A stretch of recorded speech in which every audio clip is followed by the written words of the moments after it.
Hey guys, welcome back or welcome to my YouTube channel. So this is going to be my first crochet tutorial and I'm going to show you how I made this scarf. It's very beginner friendly. I did this across the span of about 3 days and we're pretty much utilizing one stitch over and over again. So let's get into it.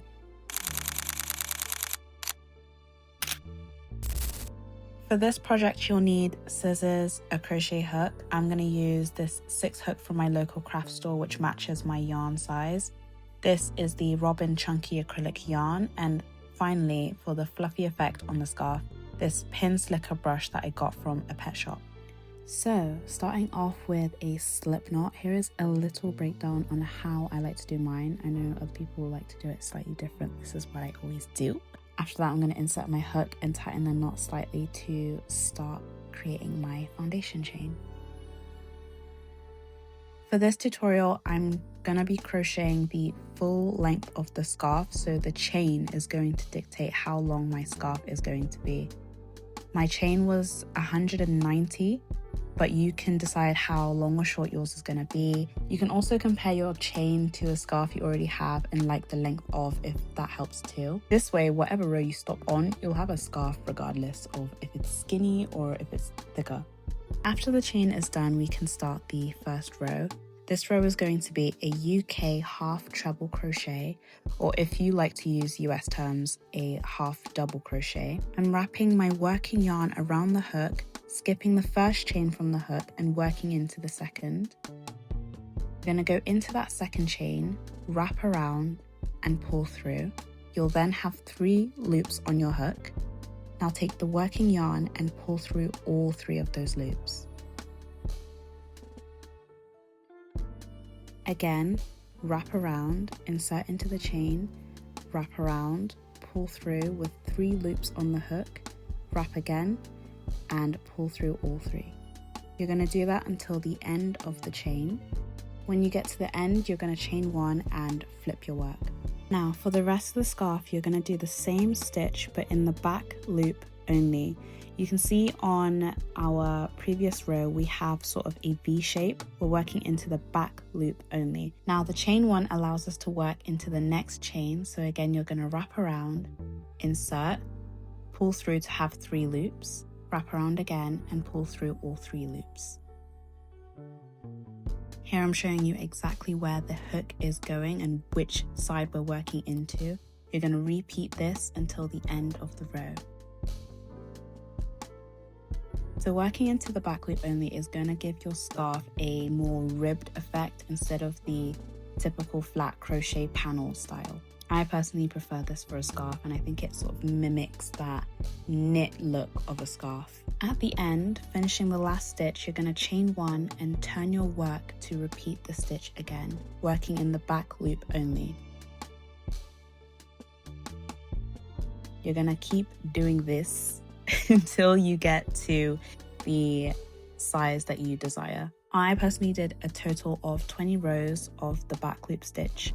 So 21 rows, including that first row where we weren't working into the back loop only. And to keep track of my rows, I just used the notes app on my phone. Now, this is where I decided to stop and this is how it looks. To finish off my work, I pulled the hook loop up to make it a bit longer, cut the yarn from the skein and put the end through that big loop, then fed the end back through the giant loop that's on my wrist and pulled it all the way tight.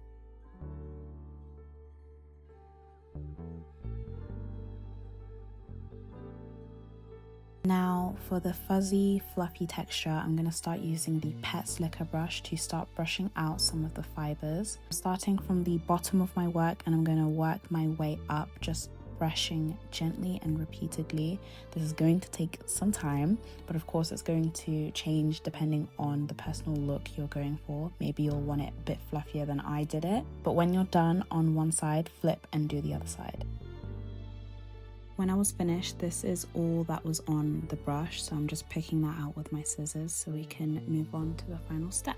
For the tassels, I'm using this A5 notebook and I'm wrapping the yarn around the book about 10 times before cutting it off.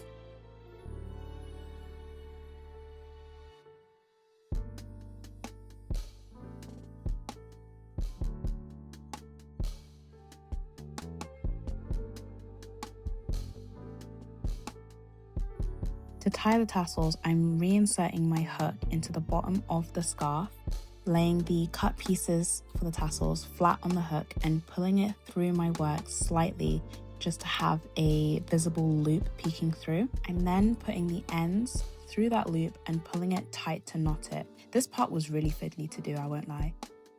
For the spacing of the tassels, I'm working between the ribs, so I'm going to have a total of 6 on either end of my scarf.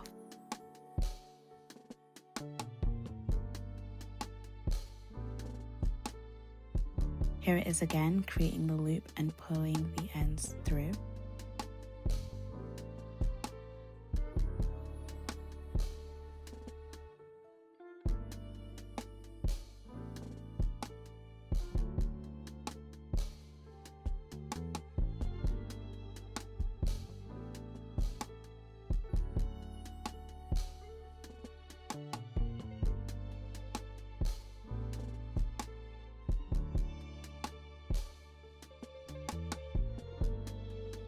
Now to neaten up my work, I'm straightening the tassels, laying them flat on the surface, and I'm cutting straight across so they can all be more or less the same length.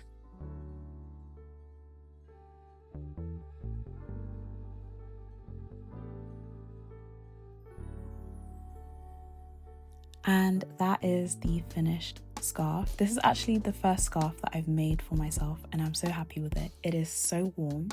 It is so nice, it is so cute, and it's also a really nice project to do whilst you're watching TV or relaxing, because you can just kind of go on autopilot for a bit. You're not doing a lot of counting and it's the same stitch over and over again. But yeah, I hope this tutorial was clear. Thank you so much for watching, and I'll see you in the next one, God willing. Bye.